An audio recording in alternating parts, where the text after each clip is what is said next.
Welcome to another edition in Real Estate Experts. As you know, we're always bringing you leading authors, experts, negotiators, agents, all of the experts who can help you make a decision on how to build wealth through property, sell a home, buy a home, and truly prepare yourself for retirement when it comes time through the minefield that is the property market. So I'm here today with leading salesperson, three-time, I've caught him at the peak of his career. The last 3 years in a row, he has won the coveted Salesperson of the Year award. I'm talking about none other than James Hill, mate. Thanks so much for hanging out, bud. Mate, thanks, Glenn. Great to be here. Mate, I wanted to pick your brain about all these things. I mean, I've seen some of the clients that you've helped. You've got clients literally that are now set for retirement with 7, 8, 10 homes that they now own because you've coached them and guided them through the process. So, mate, really what I want to pick your brain about is how our audience can duplicate that success. So, before we sort of get into some of the nitty-gritty of how they go ahead and do that, the big question I get from many of my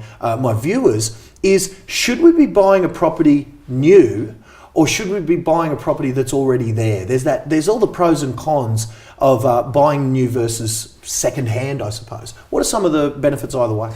When you're out there, there is pros and cons of both. I mean, established, they're often in well-established suburbs with well-established infrastructure, but sometimes no vacant land there. Sometimes there's no vacant land, and sometimes the infrastructure is lacking and hasn't quite caught up with the population growth. Now, some of these newer areas, the government is pouring a lot of money in. The developers are pouring heaps of money into not just establishing an estate with a lot of houses, but really master plan communities with a host of new shopping centres and public transport options, and they're really becoming. I wouldn't really talk about suburbs on the fringe, but really satellite cities and an alternative option as opposed to some of the older options which are starting to get a bit more outdated.